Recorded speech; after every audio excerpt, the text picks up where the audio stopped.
is the ability for the team to come out to every segment of the project.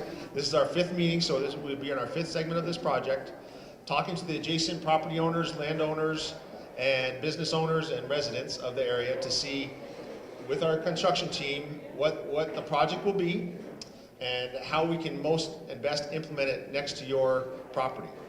We do have a short video that's going to show the latest design of the project and how the alignment of the ART system will run.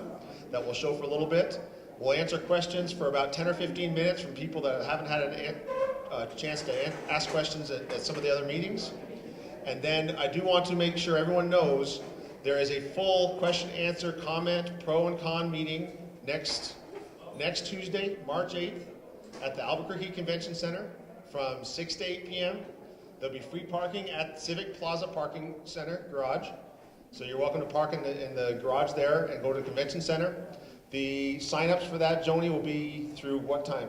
When? We open our sign-ups at 4 p.m. People will sign up, and we will call people in the order that they sign up. So come early and sign up. We'll have tables out in front of the area first with frequently asked questions that we'll have people available for. And then there'll be a series of, this team, and I'll introduce everybody in a second, will be up on stage to answer specific questions. Or if you just want to make a comment, whether you support the project or don't, there'll be people there to listen. I do want to recognize first, Councilor from the district, Mr. Pat Davis is here tonight. So thank you for attending. You've been lucky enough to attend 2 of these now. Thank you for attending all of these.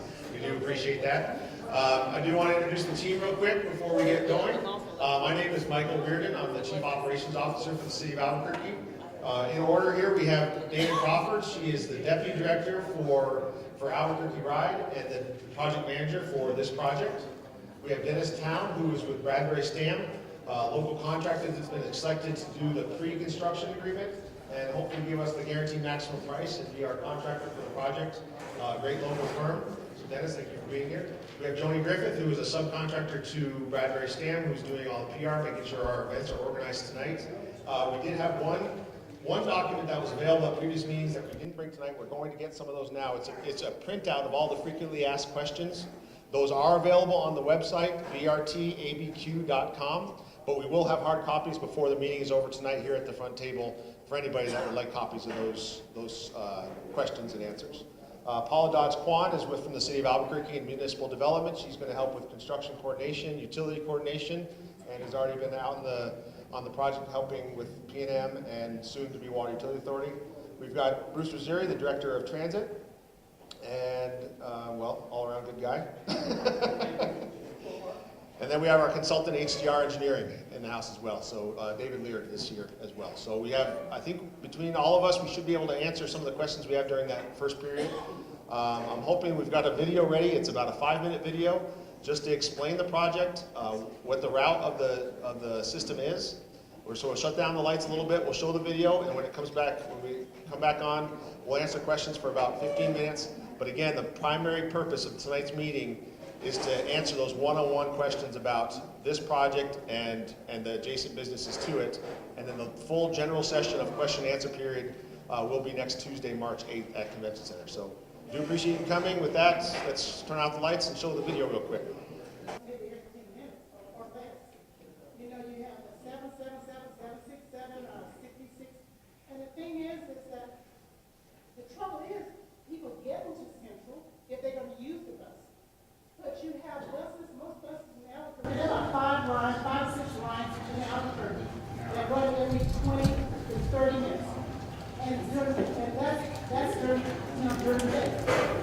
Most of the buses only run early in the morning or late in the afternoon, or commuter buses, or they start running every hour, 45 minutes to an hour and a half. And the thing is, people if they can't get anywhere for 2 hours, they're not going to catch a bus. The sale one morning in Wyoming, I was in one of their meetings over at the Zero Vodka, and they were saying the city meeting, projections into the future. And they had this Euclid saying urban shopping district. Well, the Wyoming bus runs there on Saturday, Sunday, infrequently. Sunday, it goes as far as Montgomery.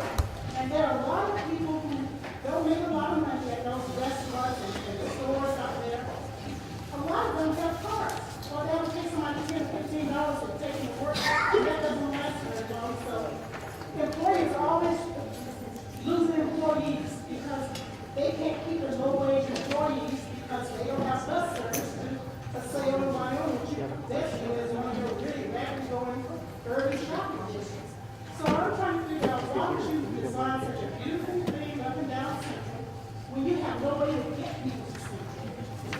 I've ridden that Central bus, I've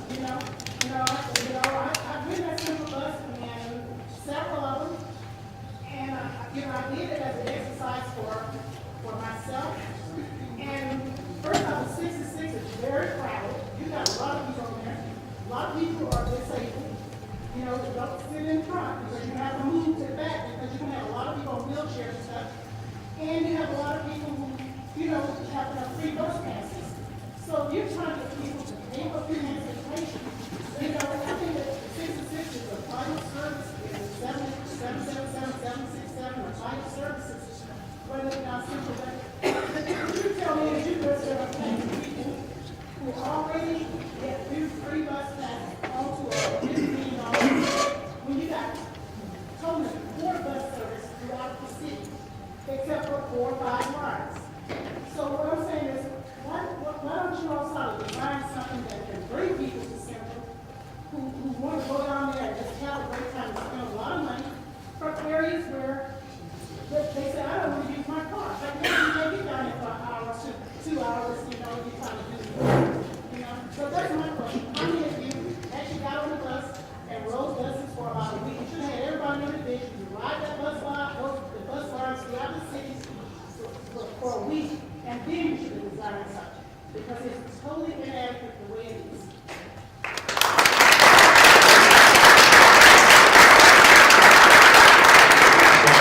Assuming from the applause that everybody heard the question, so do I have you to repeat it, or does that seem, can everybody hear? No. Okay, so, all right, so show of hands from the project team. Some of them are just contractors, so they're not gonna bring the bus back in the planning phase, but David, you've been on early, Ed, obviously our transit department, Deirdre Firth is with economic development for the city of Albuquerque, so we include you if you want to do a show of hands. So the question is specifically, who rode the bus for a full week? At least we should have been riding for a month. Somebody should have got that. You should have given everybody. How would you ride it at least once a week for the last 5 years? No, not once a week, because you can take it once a week, being hassle.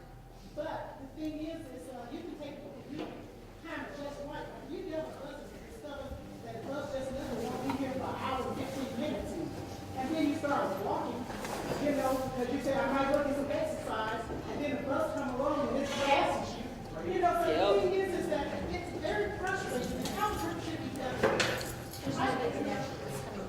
Okay, let's get to answering the question. We can do a poll if you want, or I can get to the question of why Central Avenue and why this ART is important. I'm saying that I don't check the Central Avenue. I'm just saying, why do you plan a overall system, not just a pretty little thing going around? So why this system is on Central Avenue is for a number of reasons. The most important one is the route 777 bus. Sir, everyone can't see behind you. Is because the existing Albuquerque rapid transit system is at the end of its useful life. We have to replace those buses anyway, no matter what. So why not take the next logical step and put it in a dedicated lane, as most urban corridors are doing? Because right now, in 2002, when Rapid Ride became part of the system, everyone said the same thing. You already have a Route 66 on there, why do you need to put another bus on there? Well, because of that, ridership doubled. And when ridership doubled, it was because you provided more reliable and better service every 15 minutes instead of the Route 66. This system in a dedicated lane will provide 7-minute headways and in a safe, reliable way where we know the buses are going to get there because they're in their own dedicated lane. Why that's important for all the other alignments is because if you miss one of those alignments now, the next bus doesn't come for an hour, you're going to have more opportunities with 7-minute headways on Central to get to those other routes. And when and we're not stopping with this. This money is one-time money, $69.7 million from the FTA for Central Avenue alone. And sir, is there a problem, or would you like to hear some answers, or do you want to be disrespectful to everybody? Well, if you want to be disrespectful, it would probably be better. So this one-time money for Central Avenue and the system on Central Avenue, that's not going to stop us from enhancing any of the other corridors. As ABQ Ride, the largest transit provider in the region, all federal FTA dollars that come to our region, we get the majority of those. And those can increase and improve routes on Wyoming, on Montgomery, but this money is from the federal government specifically for Central Avenue or other grants for streetscapes on Central Avenue. Well, can I ask one more question, please? Sure. Okay, when you write proposals for these different things, I know that you have to have an idea what you're going to write a proposal to. You have to tell us. So you sold the one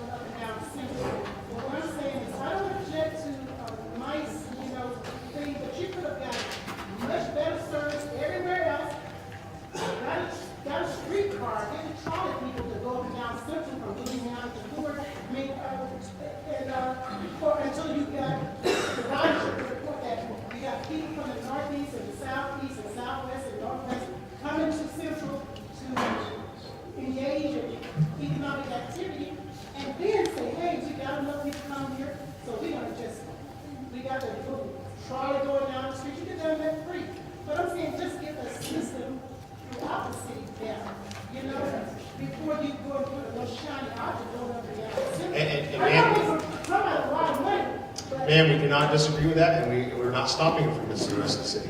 This project specifically for Central Avenue is needed, and we can go through it. I need to get to a lot of questions, but we can answer more of that later, sir.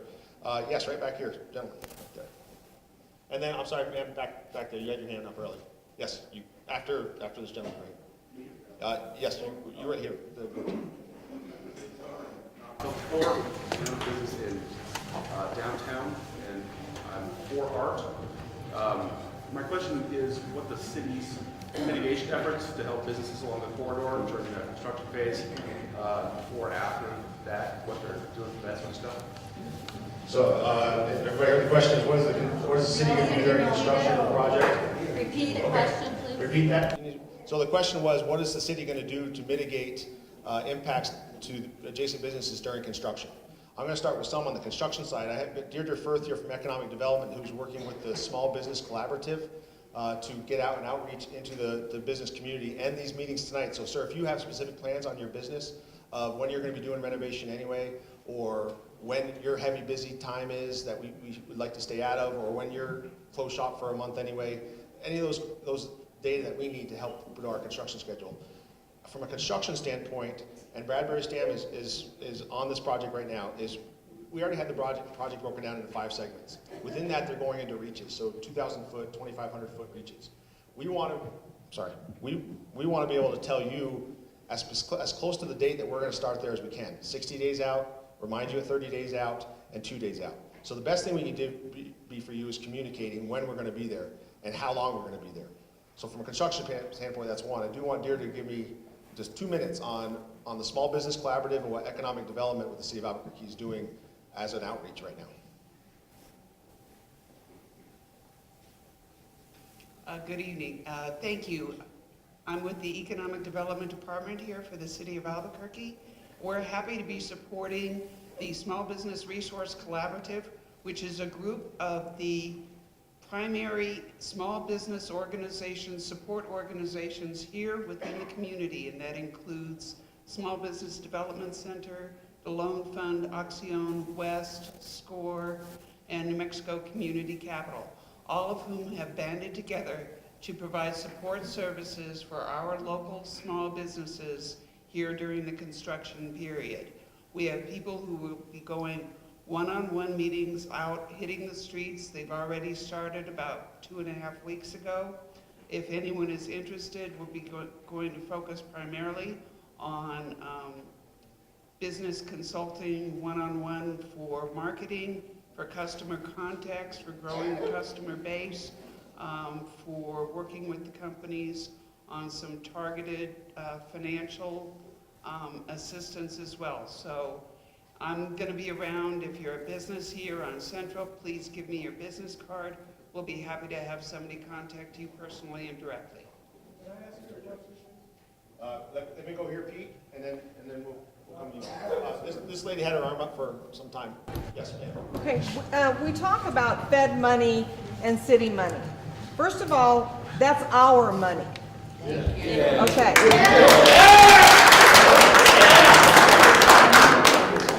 The price of this has gone from $100 million, and it hasn't even started, to $119 million. My concerns are that that's my money, and that means my taxes are going to go up. I've heard, and you can tell me if this is true or not, that the Water Authority is estimating it from $4 million to $40 million. These are great concerns. We already have saved water only to find out that our infrastructure needs more money, so our water bill's going up. So now you're building another spaceport, another rail runner, okay, in the center of town, and I promise you, I was down in Nob 2 weeks ago, and it was hard to get down Central because of the traffic, and you're going to reduce it to 1 lane. So not only are you going to reduce it to 1 lane, I'm not going to be able to find parking because there's going to be less parking. But on my way home, back to on my way to the car, I got to step over 3 drunks smoking pot right on the sidewalk. Instead of funding a bus system we don't need like this, why don't we put that money to pay our police officers, to recruit police officers, so we can keep police officers? You can't use this money for that. I'm just saying, we can find the money. If we can find the money for this, then we can find the money for that. No, we can't use the federal money. A lot of great questions there that I'd love to answer. So the first part, let me go to the utility one first, because that's the first one, and that's the biggest opportunity for opposition to the project that it, quite frankly, is not real. So what Water Utility Authority came through and said is, we said we're going to be in Central Avenue. As part of our franchise agreement, they're allowed to be within your public right-of-way, but they have to pay a price for that. That anytime we do a project, they're required to relocate their utilities. We work with them so that we don't do any undue burden on them, and we'll redesign our projects in certain ways to stay away from them. At a minimum, they are saying, and that's all we're going to require them to do, is through some of our stops, is to replace $4.2 million worth of infrastructure. They estimated that if they had to replace all of their system in Central Avenue throughout this whole project, it would cost them $30 million. They wanted to do a risk assessment on that to see if those lines were in a condition that while we're there and they could save money by putting the system in at the same time, they would do it. Based on their risk assessment, they're not going to replace all those lines in Central, not spend $30 million. But they are going to have to spend $4.2 million estimated to relocate some of their utilities, which is within their budget for relocations because they're required to do it throughout the city and within the public right-of-way at no ratepayer increase. And Mark Sanchez himself is with me in the mayor's office telling us that exact information from the Water Utility Authority. But wouldn't that be at the cost of other neighboring areas that are also in need? No, they have a budget every year for having to relocate utilities throughout the city, whether it's a mill and inlay project where they have to change manhole covers, or they have a certain amount of money every year that they have to use for relocations. But what I'm saying is that 4.2 will be focused all on Central, and you can forget about the outlying areas. The outlying areas aren't going to be needed right now. They're not. We're not doing a project over there that has to get relocated. This year's project is on Central Avenue, right? So we're not going to do a mill and inlay on Lomas Boulevard. That has to. They have a certain budget every year for relocations. It's within that budget, so they don't need to have any ratepayer increase. Second question was, well, and I hope I answered that earlier though. The money for here, if we could take $70 million and provide it to police and have the best police force in the country, I think everybody unanimously would say, go do it. This is money coming from the FTA for transit. We cannot use it for anything else. What about the city's 40 million? Where's that coming from? And those, let me go through the budget too, because that's a lot of misinformation as well. The project, the BRT project has started out as $100 million, is still a $100 million project. As we do Central Avenue, there's other projects that were planned there with other federal money. Intersection improvements at Lomas and Central, a safety pedestrian audit at San Mateo and Central. All these projects now we're rolling into this one project, so we do it all at once. That was the $19 million more of projects. So it's not like the project grew. We grew the scope of the project to include more improvements along Central for projects that were already funded by the federal government. So in total, we have $69.7 million for FTA grants. We've got $30 million of other federal money, either for bus purchases or transit improvements or streetscapes on Central, specifically for Central Avenue or specifically for transit. And then we have $19.6 million of local money that's to match those things. That local money is also, $13 million of it was GRT money based on gross receipts tax that the council could have put anywhere in the city, but they did decide to put it to this project on Central Avenue. And then we have other transit money, that's local money, that is good was good for the transit system, could only be used on the transit system. No money came out of any police raises, senior centers, community centers, any other project. Yes, sir, the black hat right there, and then Mr. Vanelli. The question might sound a little facetious at first, but in reality it has serious consequences maybe. Has there been any studies done on the potential death rate when people are dashing hitherto from sidewalk to the area where you board the bus and getting on and off, with tourists driving through 66 not having a clue where they're going? And we already have a problem with jaywalkers already anyway getting hit. And it sounds like we're going to be adding a lot more people getting run over by cars trying to, we're hitting these people that are getting on and off the bus. Have you looked at that at all? I realize you have little stoplights here and there, and there's a traffic congestion issue, but that means, of course, people are going to be more stressed out, more of a hurry. So, it sounds like a lot of ambulance ambulances and a lot of paramedics and a lot of fire trucks are gonna be filling up 66, especially in high traffic times. Okay, and I guess it's the fear of more pedestrians on Central question. Right now, there's crosswalks on Central that pedestrians to access the bus system have to cross crosswalks to get to the bus system now. If anything, those walks are shorter now. They have to go from the side of the street to the mid-block instead of all the way across the street. So you're actually going to have a less exposure of a pedestrian versus a vehicle to get to a mid-block or a mid-street stop than you would to the far side. You're anticipating, the whole point of this apparently is to get more people riding the bus, right? Absolutely. Yeah, so more people riding the bus means more people frantically trying to get on and off the bus at all of these stops that are asked to go from sidewalk across traffic, hoping that everybody stops, which they don't already, so they don't run and then get on the bus. Have there been any studies done on this to see what that actually might be? Not the fact that you're putting a stoplight there, but the fact that people violate the stoplight. It's just common engineering, sir. The Salem Norte and I-25, we put $95 million in that project to get more vehicles through. There's going to be less accidents because they're going through at a better rate. This is with a dedicated lane, smoother traffic for the bus, less vehicular opportunities for cross pedestrians. It's going to reduce the pedestrian crash rate. When I step off the bus, I step onto a sidewalk. Yeah, we have a question That's over not here really somewhere. the case here. Yes, ma'am. I heard that the water utility or water authority actually anticipates that they're going to have a 20% increase on their bills for residents around the area of where they'll be doing, you guys will be doing construction. Look, I was responding to that question over there. So at one time, they were determining whether it was going to be a $4 million project for them, where it was just relocations, which is within their existing budget, or whether they were going to take this opportunity while we were in Central to replace all the lines for close to $30 million.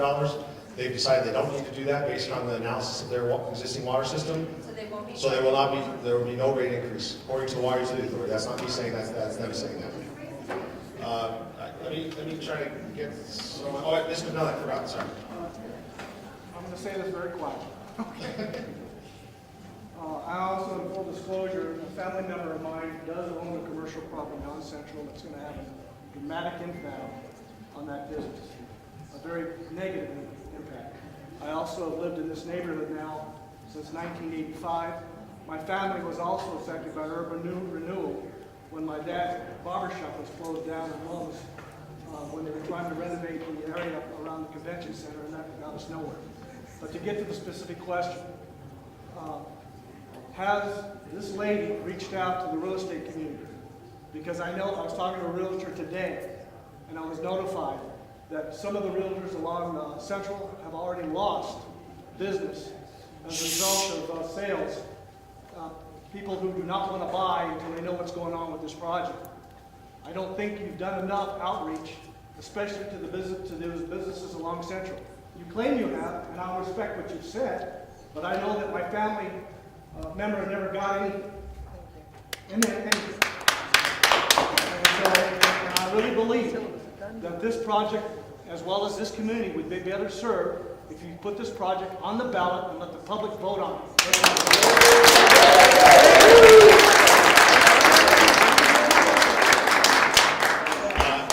Just two things on that, Mr. Nelly. One, after this question and answer period, if you've got specific concern about a specific property, we'd love to work with you. I know you say there's going to be impacts, but if you can let us know what those impacts are and if there's any way to improve what those would be, that's what the team is here for tonight. The second thing, the ballot question, that is not for me to decide. As you know, as a former city councilor, you know that's a city council question. And again, they voted 9-0 to put $13 million into this project of city GRT money.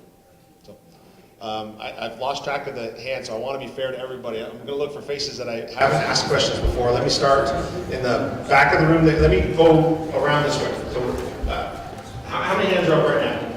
Okay, I've never answered a question. Let's go to the three in the back of the room, and then I'll try to get you more. Hi, well, thank you. Thank you actually for providing this opportunity for us to actually provide some public comment. My name is Bianca Encinas. I'm a resident of the Wells Park neighborhood, and I'm also a small business owner in the downtown area along Central.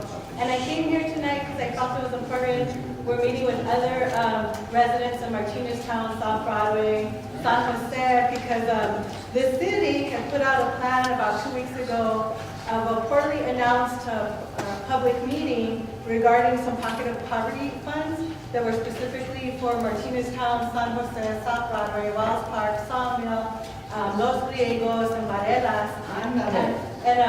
I come here, they want to use with this federal pocket of money. They came up with this plan in the past 2 months to dedicate about $2 million to the Small Business Resource Center to provide, to go out. They want the city council to approve this money being taken out of the original pocket of poverty district and to be used all along up and down Central as small business loans, about $2 million.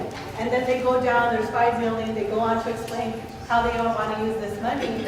So I'm here today to say that as a Wells Park resident, as someone who grew up in the San Jose, South Broadway area, South Valley, you know, we're opposed to this money being reallocated outside of the original pocket of poverty. And if you want to appease the business owners along Central because, you know, people are upset about it, then I would recommend that you find some other federal funding and that you not take away from communities like the South Broadway and South Jose communities that really need this money for economic and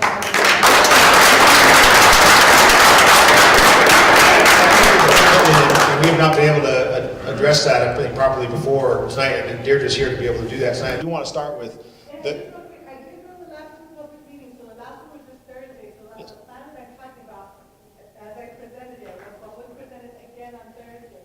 So if anything changed between Thursday and tonight, that's not known to the public. Okay. First, those funds would not be used for construction. So I just want to be clear on the funding sources I talked about before. This would be for construction mitigation and for pockets of poverty along Central. I'm going to have Deirdre Firth come up. She's been working on that, the committee you're talking about, to talk about those type of fundings. So there was a fund that was set up about 20, 30 years ago, and it was for a certain designated area originally within the core of the downtown and near downtown areas. It was known as the pocket of poverty. The plan for that has to be updated every few years. This plan has not been used and updated for about 6 years. The funds have not been used, they've just been sitting there. At this point, we're coming up with the plan. There's been a draft plan presented, and there have been a couple of public meetings. We have a couple of more public meetings at least planned for the community. We've heard that people want to take a little bit more time in discussing how the money will be used. Some of the people involved in the public hearings have felt that it's fine that it be used for other low to moderate income areas along the central corridors to help with small. The vote to say that, because I was at those public meetings and there was no vote that was held. The communities, which we've been meeting. Excuse me, ma'am, may I finish? Because you're giving this information. The communities did not know about this $5 million of unspent money.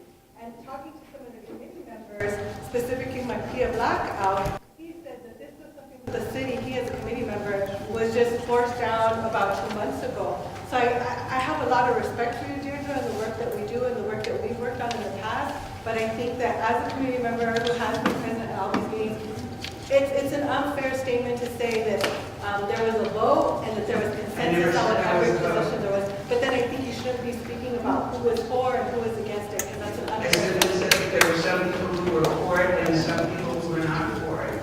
Some people feel that the money originally was designated from the federal government to support business development in low to moderate income communities. That is exactly what has been proposed right now, is that there are low to moderate income census tracts along Central. Excuse me, ma'am. May I please speak? I just wanted to speak the truth.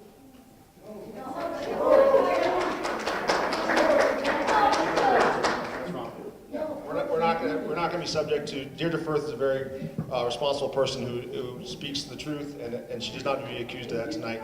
If you don't agree with what she's saying, that's one thing. I'm not going to have any of my staff be called liars. We're here tonight to be able to present the facts, and whether you like them or not, that is your decision, and we appreciate that. We had one more question in the back. Ma'am, did you get your question answered? You had your arm up for some time. Okay, this gentleman right here in the red shirt holding the flyer up. I've looked at the Cornell, I looked at Yale, Catherine basically, and I've been there for about 15 years, and I've seen that Yale corridor has been subject to neglect and blight, and it's difficult to even cross Yale. You know, and I see the same thing on Central, and that's why I support BRT, is that we need to make Central like easier for pedestrians to use, and to bring all of our assets together on that corridor in a way that's meaningful. And that's why I'm 100% behind this project. I know it has some flaws, but you can't throw out the baby with the bathwater. Yes, you can. And you should not let the perfect be the enemy of the good in this case, and I support 100%. I ride the bus every day. One thing that I gotta say is we do not have a reliable mass transit system here in Albuquerque. I miss the bus constantly, whether it's late or early. I've had to weather the storms. And so my question is, why haven't you guys gone on the buses and asked these very questions to the people who have actually ride the bus? Bruce, how many customer surveys does Albuquerque ride you? And when was the last one we did it? As part of your performance measures for the city, how often do you update those?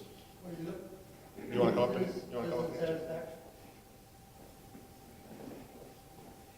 with the Progress Indicator Committee, they do a report on the city about every 3 years. And so there's always a customer satisfaction survey in there covering many city services, and transit's one of those questions. So get that question all the time. Transit in the past continues to rate in a moderate area. Same concerns have been expressed here. People like some of the services, but some of the concerns are later operating hours, more frequent service, and different areas. And over the past 10 years, we have expanded some operating hours on some of the routes. We have expanded geographical areas, so we have done gradual process when money was available. It's also part of, if you would, a longer-term plan. Central Avenue, as Mike mentioned, is the spine for the transit service. That's part of the progression of the service. Real Metro's looking at University Boulevard, and we're looking at some of the other north-south streets. So this is the beginning of a long-term plan for improvement, where we do incremental improvements to headways and frequency almost every fiscal year. Yes, sir. With the blue shirt on. Yes. Okay. What I think we ought to do is we ought to change that acronym from Albuquerque Rapid Transit to another ripoff for the taxpayer. Okay? You guys represent a political system that's totally corrupted. You guys did a backroom deal on this because you knew that the public wasn't going to go for this. So once you guys do the deal, and then you spring it on us. But you guys knew that these people weren't going to go for it. The bus system isn't the problem. Trickle-down economics that you Republicans love, the consumer is tapped. Wages are low. We live in a day, we have a plantation economy here in New Mexico, okay? And you know, this isn't gonna work. It's just not gonna work because you guys did the backroom deal knowing that it wasn't going. If you don't care about what the people think, even if we were to have a vote on it, blow it off just like your boss did on the marijuana. The people voted for it. He said, F-bomb the people. So this is all bogus, people.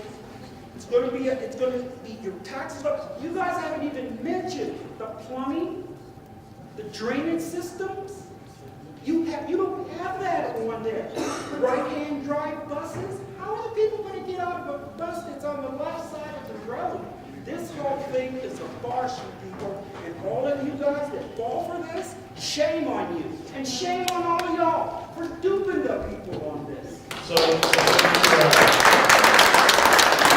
don't need to have any facts to back it up. You can just make statements like that. So I'll respond with facts, though.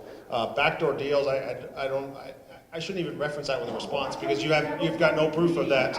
We've had five since 2011 when we had a feasibility study. Well, actually 2002, sir, it's my turn. Since 2002, was when the first time the city council said Central Avenue is the high-capacity transit corridor for the city of Albuquerque. That's 2002. That's, I don't care, Democrat, Republican, whatever you are, it doesn't matter. The second part, 2002, sir, I wasn't even at the city then. The city decided as a whole that Central Avenue is the high transit corridor for the city of Albuquerque. 2011, a feasibility study was done, openly vetted, about what system is the right system for Central Avenue. It was determined to be BRT. Over the next 4 years, almost 5 years, there was 18 public meetings, 6,600 one-on-one contacts. Does that mean we got everybody? No, 6,600 people out of a population of 650,000. You can't touch everybody. You give everybody an opportunity, whether they come talk to you or not, that's their decision. I think that's all you had. Oh, on the buses, it was saying buses. The buses, if you'd like to know some facts, the buses will actually have doors on both sides of the buses, so no matter where you are, you'll get off on the safe side of the bus. Thank you, sir. All right, yes, here in the. At this point, the BRT system is no longer. Is that correct? I'm sorry, I can't hear you. The $69.7 million from the feds is almost assuredly going to come, but it still has to be approved by the city council. Is that correct? That is correct. So at this point, if people have serious concerns, they should address them to their city councilors. There's a couple phases in there. So it's in the president's budget, and where you say it's almost locked. So no locally funded, locally requested, FTA approved small starts grant has never come to fruition in the budget. So it's not a done deal, but that goes to Congress for budget. And just like we were building highways back during the FHWA highway bill, having those, the appropriations still happen. The city council has to appropriate that money for us to actually use it, and we have to go through a letter of no prejudice to be able to get that. So those are the two steps that are still required to do before a shovel will go in the ground. Yes. Yes, ma'am. My business is actually right across the street. It's for 26 years and it's almost on the driving traffic, so it's usually affected by this. My main concern is over the years I've had many employees, mostly young kids, that usually have to ride the bus to work if they absolutely have to. But the main problem they have with that is that it's scary because a lot of these bus stops, especially like you got Central Wyoming, Central San Mateo, there's the people that are hanging out in those areas are doing a lot of stuff. They're dirty, they're always being confused, there's drugs, they found all sorts of stuff there. And they don't feel safe. They don't feel safe to even ride the bus. They don't feel safe to use bus stops. And yeah, exactly. And it's, and I mean, the lighting, everything about it, it's just unsafe. There's no security. You might see security every now and then, but not throughout the day. So I think they're not going to, unless they feel safe riding them or staying in those bus stops, then I don't think they're going to do it. Yeah. And what are y'all going to do to people and make sure that those areas are secure and that they're clean and all the time? Great question. So with Rapid Ride coming out, we're going to take those off. The question, did you guys hear the question? Sorry, I thought everyone got it. The question was, how are we going to operate this in a safe, reliable way? How are you going to light the stops? How are you going to operate it with security? How is it going to be safe and clean for passengers to use? I'm going to start, and you guys fill in if you like. One on the stops. The stops are going to be fully lit, and I think you've seen pictures of them in there. So it's going to provide more lighting at the actual stops themselves than the other ones have. How the ticket goes, it's proof of purchase. So when you get a ticket and you go into a bus, it's not like you're putting money in a drop fare anymore. That allows more rapid boarding. So we have to have security officers on those vehicles to be able to say, to show your proof of purchase. So we have to increase the number of security guards in order to do the proof of purchase and actually be on the rolling stock and at the stops. And then the third thing is on the stops, we're going to have a crew assigned that's going to stop at all 20 stops at least twice a day and make sure that those are clean back and forth. On the graffiti aspect of that, and I appreciate you bringing that up, we have recently gone to 7 days a week on graffiti removal, and Bruce knows he was getting a lot of calls from me and the mayor on Zuni Road and Central Avenue. They had gotten to a state of disrepair, and we were disgusted by that, quite frankly. Now, with our solid waste department assigned to that area as well, I believe you see that those are in much better condition. If you see anything, and I won my burrito bet the other night for anyone who's in Nob Hill because I was tested on it and I won. 311 app, please do that. Take a picture of the graffiti, send it to us, and it will be cleaned within 48 hours. Let's go two more, and I think your two hands have been up the long, but I've never seen you before at a meeting, so I'd like to go. Do you have a new question tonight, ma'am, or is it one from the previous? New question. Let me go here, and then to you, sir, and then to you, sir. Okay. Okay, and then we'll get to our small table discussions. Actually, it's more of a comment. Okay. Would you like to use the microphone? I'd like to address the group here. I received a letter today, and it says, is there not one single Albuquerque City Councilor, Democrat or Republican, on the entire council with any courage and political backbone to admit they are wrong in supporting the ARC project? The City Council does have options it can and should consider and exercise. Any city councilor can introduce a resolution calling for the construction to be stopped and a withdrawal of the application for federal funds, and asking the Obama administration to withdraw its support of the project. Another alternative is to introduce a city council resolution placing a moratorium on the project and putting it to a public vote, possibly on the November ballot. I have heard some city councilors say at public forums on ART that this is the mayor's project and there's not much that can be done to stop it. This is nonsense. If it is the mayor's project, where is he? Why hasn't he shown up? Instead, the mayor lets his executive staff and city councils to face angry constituents such as ourselves. If this is the mayor's project, he's done a poor job of convincing the public. This is a city project spending millions of taxpayer dollars, and the city council is equally responsible for this project. It is a very sad commentary when a sitting city councilor says in an open forum before their constituents that they cannot or will not introduce legislation because it is doomed to failure. This entire concept of introduction of legislation is to have an encouraged debate and let them take a public stand, to even reconsider their positions at times, and importantly, just do the right thing and do what their constituents want. ART is one project that demands far more leadership to convince the public of its merits. The city insists ART will increase bus usage up and down Central. It will not. This is a car town. Sir, this is a car town. You ride up and down and you see car after car after car with one person per car. The overwhelming majority of the demographics it is targeting relies on their own vehicles to travel to and from work, doctor's appointments, dentist appointments, school, pick up their children over the entire city. And a mere 10-mile stretch of ART is not going to reduce people's reliance on their vehicles. The truth is the city has already spent millions on the rapid ride system.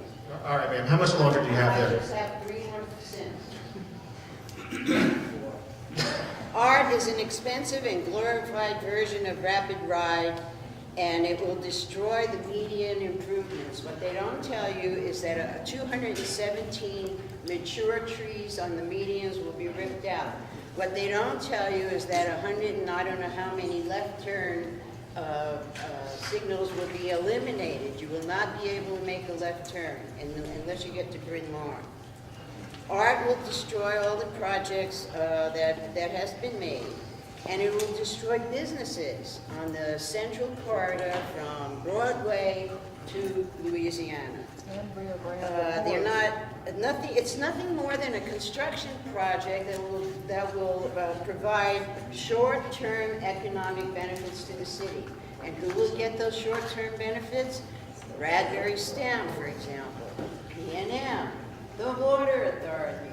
You will get nothing out of this project except maybe a fancy bus that you can't get on. Really? I think that this ART project needs to be put to the public vote, and I ask each and every one of you here to write or email your city council person and say, please, reconsider this project and let us have a vote on the merit of it. Thank you. I did write them, they don't respond. This gentleman right here, and then right there, and then I think as an honor to the person who's, I know has been to every meeting, did you need one comment? Yes, I Maria, oh no, I'm sorry, behind you. Maria, did you you do, actually, we got 2 more speakers, and then you can finish it up. This is okay? really quick, you guys. Wait, he's out of hand for a second thank time. you, We got thank you. these 2 speakers, and then you, Maria. Thank Okay, you. yes, sir. I actually live on Central Avenue, so I can speak from the heart. It's 2009. It is a condo building. It's across from Kelly's and across from Starbucks. Everybody there has 20-foot ceilings. Everybody owns the second floor, third floor.